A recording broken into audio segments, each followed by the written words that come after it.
Srinath Reddy Mittapalli YouTube ఛానల్కి స్వాగతం అన్న నమస్కారం. నేను మీ శ్రీనాథ్ రెడ్డి మిట్టపల్లి. ఇవాళ వచ్చి ఫిబ్రవరి 27, 2025 సంవత్సరం. ఇవాళ ముఖ్యాంశాలకు వెళ్ళే ముందు మన సబ్స్క్రైబర్ ఒకరు మనకు ఒక మెసేజ్ పెట్టడం జరిగింది. మీకు నేను డిస్ప్లేలో ఒక ఫోటో చూపిస్తున్నాను కదా, ఆ ఫోటోలో ఉన్నటువంటి అమ్మాయి పేరు వచ్చి అంజలి. ఆవిడ వయసు వచ్చి 22 సంవత్సరాలు. ఆవిడ ప్రస్తుతానికి లంగ్స్లో ఇన్ఫెక్షన్ రావడంతో వేలూరులో ఉన్నటువంటి సిఎంసి హాస్పిటల్ ఏదైతే ఉందో అక్కడ ట్రీట్మెంట్ తీసుకోవడం జరుగుతూ ఉంది. సో ఎమర్జెన్సీలో తీసుకెళ్ళి అక్కడ అడ్మిట్ చేశారు. ఇప్పుడు 15 రోజులుగా ఆవిడ ఐసీయూలో ఇతనికి ఉన్నారు. సో ఇప్పటికే చాలా ఖర్చు ఇతనికి అయింది. ఒక రోజుకి సుమారుగా 60 నుంచి 70 వేల రూపాయల వరకు ఇతనికి ఖర్చు అవుతుంది. ఇంకొక 5 లక్షలు అంతకన్నా ఎక్కువే డబ్బులు అయ్యేటువంటి అవకాశాలు ఉండొచ్చు అని చెప్పేసి అంటున్నారు. సో వాళ్ళు ప్రస్తుతానికి ఆర్థిక పరిస్థితి కూడా అంతంత మాత్రంగా ఉంది. కాబట్టి ఎవరైనా దాతలుండి ఆదుకుంటే కనుక మేము ఆవిడని దక్కించుకుంటాం అని చెప్పేసి వాళ్ళ ఫ్యామిలీ మెంబర్స్ అయితే కనుక కోరుతున్నారు. కాబట్టి మీలో ఎవరైనా సరే సాయం చేయగల పరిస్థితిలో ఉన్నట్లయితే కనుక వాళ్ళకి సంబంధించినటువంటి ఫోన్పే నెంబరు, అలాగే వాళ్ళకి సంబంధించిన కాంటాక్ట్ నెంబర్ అన్నీ కూడా మీకు నేను డిస్ప్లేలో ఇస్తాను. ఆ నెంబర్ కాంటాక్ట్ చేసి వాళ్ళకి సాయం అందించవచ్చు. అలాగే వాళ్ళ బ్రదర్ కూడా మనకు ఒక వీడియో అయితే పెట్టడం జరిగింది అది. సో ఆ వీడియోని కూడా మీకు నేను అందిస్తాను. ఆయన కూడా దానికి సంబంధించిన పూర్తి డీటెయిల్స్ అయితే అందిస్తారు.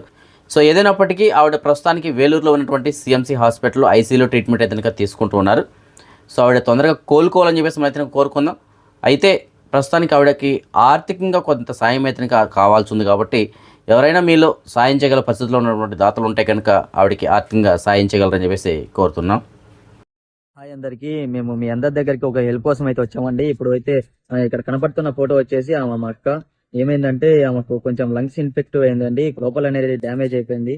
దానివల్ల వచ్చేసి ఇప్పుడు హాస్పిటల్లో చాలా ప్రాబ్లం అవుతుంది. మాకైతే దగ్గర per day 70K, approximately 70K దాకా అవుతుందండి. మేము ఏం చేయాలో అర్థం కావడం లేదు. రోజుకి పోతుంది, కానీ కాకపోతే మా క్యూర్ కాలేకుంది, ఇంకా టైం పడుతుందండి. ఇక్కడ హాస్పిటల్లోనే ఉన్నాం మేము కూడా. మేమైతే మీ దగ్గరికి ఒక డొనేషన్ కోసం అయితే వచ్చామండి, మా అక్క కోసమే. ఎందుకంటే ఆ డొనేషన్ మాకు చాలా అవసరం అండి ఈ టైం.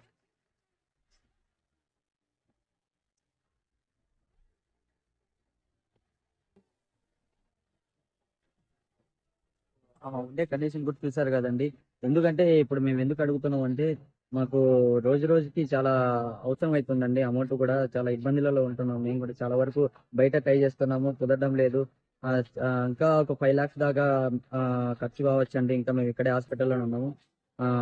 వీళ్ళలో ఎవరైనా కానీ హెల్ప్ చేయాలనుకుంటే డైరెక్ట్ లింక్ నుంచి కూడా హెల్ప్ చేయొచ్చండి. డైరెక్ట్ హాస్పిటల్తో కనెక్ట్ ఉంది. కువైట్కి సంబంధించినటువంటి అమీర్ అయినటువంటి Sheikh Mishal Al Ahmad Al Jaber Al Sabah garu కువైట్లో రమదాన్ మాసం ప్రారంభమవుతున్నటువంటి సందర్భంగా కువైట్లో ఉన్న పౌరులు మరియు ప్రవాసీలకి అందరికీ ఆయన ముందస్తుగా శుభాకాంక్షలు అయితే తెలియజేస్తున్నారు. ఎందుకంటే రమదాన్ మాసం త్వరలో ప్రారంభంగా అవుతుంది, కేవలం ఒక్కరోజు మాత్రమే మిగిలింది. సో అందు కారణం చేత ఆయన శుభాకాంక్షలు అయితే తెలియజేస్తారు. అలాగే ఈ రమదాన్ మాసం ప్రారంభమైనటువంటి మొదటి 2 రోజుల్లో ఈ షేకుల్ ఫ్యామిలీకి సంబంధించినటువంటి వాళ్ళు ఎవరైతే ఉంటారో, అంటే షేకుల్ ఫ్యామిలీ వాళ్ళు ఉంటారు కదా, సో వాళ్ళ దగ్గర నుంచి, అలాగే ఆత్మీయులు ఇలాంటి వాళ్ళు ఉంటారు కదా, సో వాళ్ళ దగ్గర నుంచి విశేష తనిఖీని స్వీకరించడం జరుగుతుంది. అంటే శుభాకాంక్షలని స్వీకరిస్తారు. అంటే ఆయన డైరెక్ట్గా అక్కడికి వెళ్ళి కలిసి ఆయనకి శుభాకాంక్షలు తెలియజేయడం జరుగుతుంది. అది అమీరీ దివానీలో, ఈ బయాన్ ప్యాలెస్లో ఉన్నటువంటి అమీరీ దివానీ ఏదైతే ఉందో అక్కడ ఆయన్ని కలవడానికి అతనికి అవకాశం ఇచ్చారు. వాళ్ళ ఫ్యామిలీ మెంబర్స్ అందరూ మొదటి 2 రోజుల్లో అయితే వాళ్ళకి కలవడానికి అవకాశం ఉంటుంది. దాని తర్వాత మిగతా కువైట్కి సంబంధించిన పౌరులకు అవకాశం ఉంటుంది. దాని తర్వాత సామాన్య ప్రజలకు ఏదైనా అవకాశం ఉంటుంది. సో ఏదైనప్పటికీ మొదటి 2 రోజుల్లో ఆయన వాళ్ళ ఫ్యామిలీ మెంబర్స్ నుంచి శుభాకాంక్షలు అయితే స్వీకరించడం జరుగుతుంది. అయితే దానికి సంబంధించిన టైమింగ్స్ వచ్చి సాయంత్రం 7:30 నిమిషాల నుంచి అనేసి అన్నారు. సాయంత్రం 7:30 నిమిషాల నుంచి వాళ్ళ ఫ్యామిలీ మెంబర్స్ నుంచి ఆయన శుభాకాంక్షలు అయితే స్వీకరిస్తారు.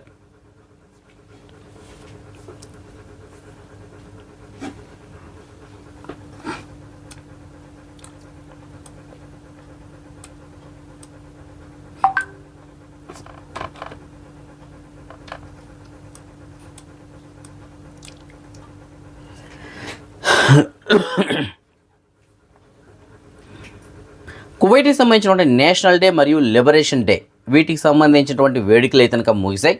అయితే గత 20 సంవత్సరాల్లో ఎన్నడూ లేనటువంటి విధంగా ఈ సంవత్సరం చాలా ప్రశాంతంగా ముగిసిందని చెప్పేసి చెప్పుకోవాలి. జనరల్గా ఈ లిబరేషన్ డే అలాగే నేషనల్ డే ముగిసింది అంటే మరుసటి రోజు కల్లా ఎక్కడ పడితే అక్కడ రోడ్లంతా నీరు, ఈ బెలూన్లు, వాటర్ బెలూన్స్, ఇలాంటి చెత్త చెదారంతో నిండిపోయేది. పాపం ఈ క్లీనింగ్ చేసే వాళ్ళు ఎవరైతే ఉంటారో, సఫాయి కార్మికులు ఎవరైతే ఉంటారో వాళ్ళకి చాలా శ్రమ పడాల్సి వచ్చేది వాటన్నిటిని క్లీన్ చేయడానికి. అయితే ఈ సంవత్సరం మాత్రం అలాంటి ప్రాబ్లమ్స్ ఏమీ లేకుండా చాలా నీట్గా రోడ్లన్నీ క్లీన్గా ఉన్నాయని చెప్పేసి తెలియజేస్తున్నారు. ఎందుకంటే కువైట్ గవర్నమెంట్ దీనికి తగ్గట్టు చర్యలు ఏదైనా తీసుకుంది. కువైట్లో ఈ వాటర్ స్ప్రే గన్స్ ఏవైతే ఉంటాయో అవి కానీ, అలాగే బెలూన్స్ కానీ, ఈ అలా ఫోమ్ స్ప్రేలు ఏవైతే ఉంటాయి ఇవి కానీ వీటన్నిటిని బ్యాన్ చేసింది కదా. సో ఎవరు కానీ యూజ్ చేయకూడదు, యూజ్ చేస్తే వారిపైన చర్యలు తీసుకోబడుతుందని చెప్పేసి. సో ఆ కారణం చేత ప్రస్తుతానికి రోడ్లన్నీ క్లీన్గా ఉన్నట్లు గత 20 సంవత్సరాలు ఎప్పుడూ లేదంట. ఆ విధంగా ప్రస్తుతానికి రోడ్లు అయితే ఉన్నాయని చెప్పేసి తెలియజేస్తున్నారు. అలాగే ఈ సంవత్సరం నమోదైనటువంటి కేసులు అంటే ఈ వాటర్ స్ప్రే గన్స్ ఏవైతే ఉంటాయో వీటి వలన నమోదైనటువంటి కేసులు ఏవైతే ఉన్నాయో అంటే వాటి వలన ప్రాబ్లం కలిగి ఇబ్బంది కలిగి హాస్పిటల్కి వెళ్ళి ట్రీట్మెంట్ తీసుకుంటున్న వారి సంఖ్య కేవలం 30 మంది అని చెప్పేసి అంటారు. అంటే 30 కేసులు మాత్రమే నమోదయ్యాయంట. సో గతంతో పోల్చుకుంటే ఇది చాలా తక్కువ అని చెప్పేసి అంటున్నారు. సుమారుగా 98% కేసులు అయితే కనుక తగ్గాయని చెప్పేసి అంటున్నారు. అంటే 100కి 2% మాత్రమే కంప్లైంట్స్ వచ్చాయి, 98% కంప్లైంట్స్ లేవు. అంటే ఎంత మేరకు మార్పు అనేది వచ్చిందో చూడండి.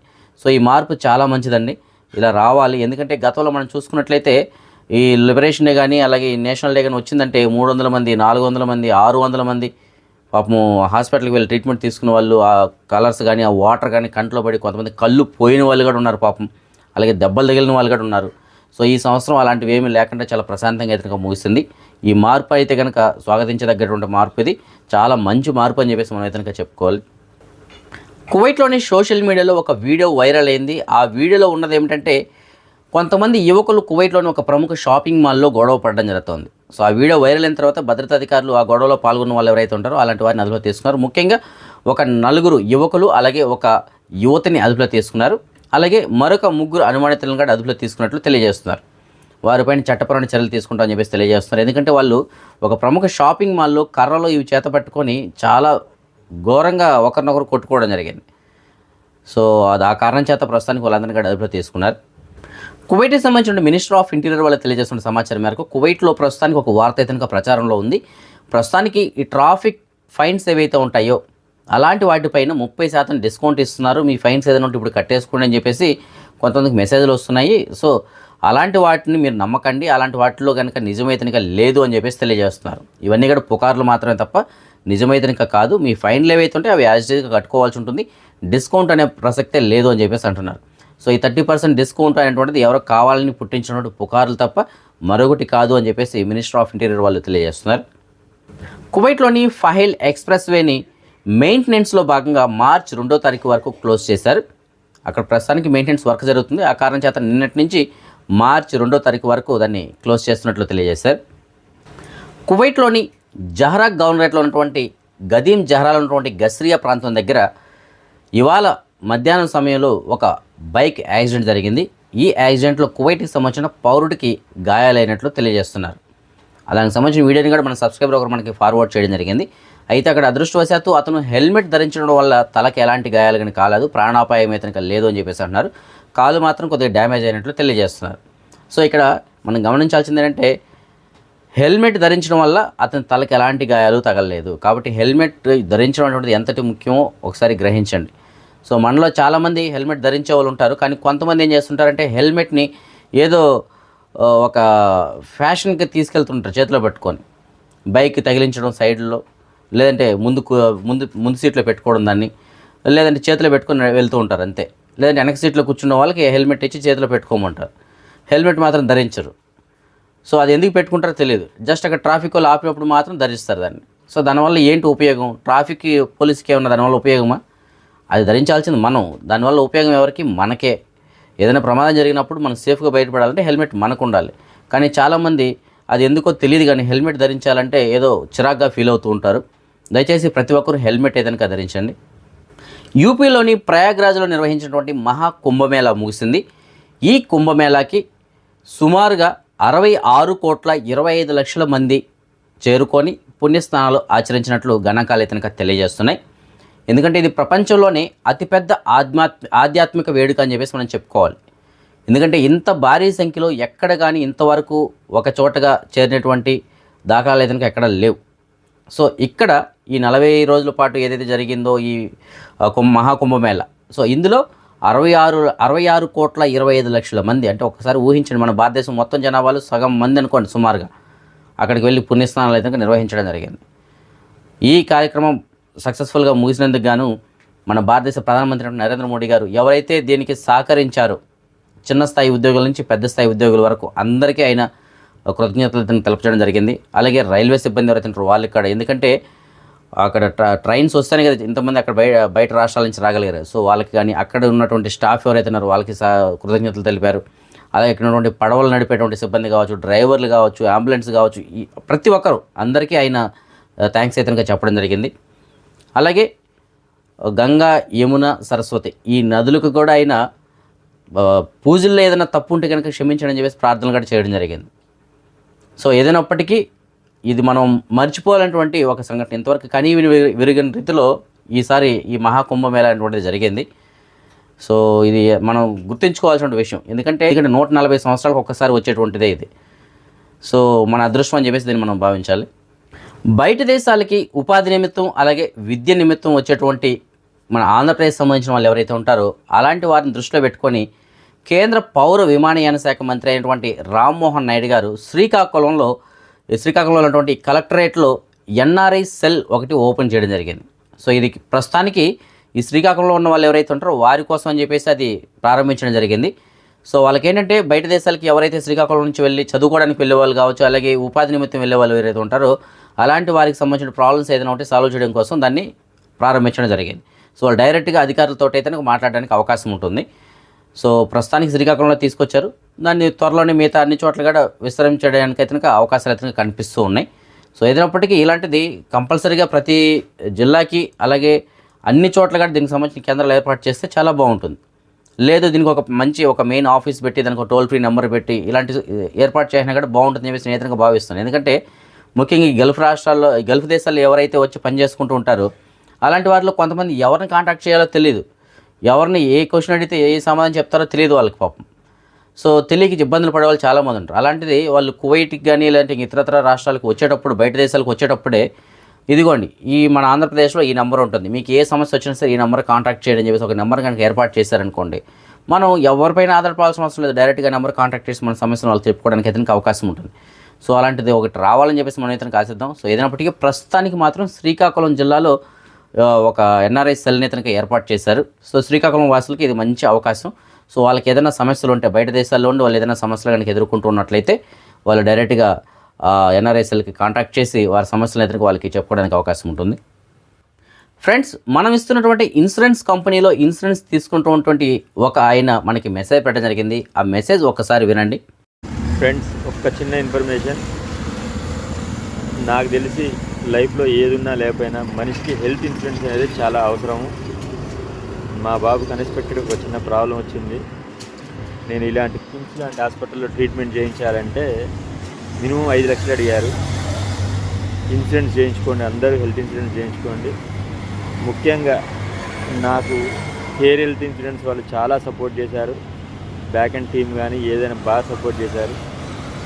ఇట్లాంటి హాస్పిటల్లో ట్రీట్మెంట్ అంటే చాలా కాస్ట్లీ. దయచేసి ఇన్సూరెన్స్ మీకు ఏ కష్టం ఉన్నా ఎన్నున్నా కానీ ఇబ్బంది అనుకోకుండా ఒక ఇన్సూరెన్స్ చేసుకుంటే మనకి మన కుటుంబానికి చాలా అండగా ఉంటుంది. ఇక్కడ ఉన్న దాంట్లో అయితే 100% సక్సెస్ రేట్ ఉన్నది నాకు తెలిసి కేర్ ఇన్సూరెన్సే. Thank you friends. సో చూసారు కదా ఫ్రెండ్స్, ఆయన మాటల్లో విన్నారు కదా. సో ఆ ఇన్సూరెన్స్ తీసుకున్న తర్వాత ఇవాళ ఆయనకి ఆ ఇన్సూరెన్స్ అనేది ఉపయోగపడుతుంది. సుమారుగా 5 లక్షలకు పైగానే బిల్ అయితే అవుతుందంటున్నారు. సో అంతటి బిల్ని కూడా ఇప్పుడు ప్రస్తుతానికి ఇన్సూరెన్స్ కంపెనీ వాళ్ళే భరిస్తున్నారు. సో ఈ విధంగా మనం ఇన్సూరెన్స్ తీసుకున్నప్పుడు మనం ఏదైనా ఆరోగ్యపరంగా సమస్యలు ఎదుర్కొంటూ కష్టాల్లో ఉండి దాని డబ్బులు కట్టలేని పరిస్థితుల్లో ఉన్నప్పుడు ఇన్సూరెన్స్ కంపెనీ అనేది మనల్ని ఆదుకుంటాయి. కాబట్టి ప్రతి ఒక్కరూ హెల్త్ ఇన్సూరెన్స్ ఏదైనా కొట్టి చేయించుకోండి. అలాగే ఇంకొక సబ్స్క్రైబర్ మన దగ్గర రీసెంట్గా ఒక 3 నెలల క్రితమే తీసుకోవడం జరిగింది. వాళ్ళ పిల్లల్లో ఒకరు ప్రస్తుతానికి ట్రీట్మెంట్ తీసుకోవడం జరుగుతుంది హాస్పిటల్లో. ఇంకా ట్రీట్మెంట్ తీసుకుంటున్నారు. ఇప్పటికీ 30,000 పైగానే బిల్ అయితే పడింది.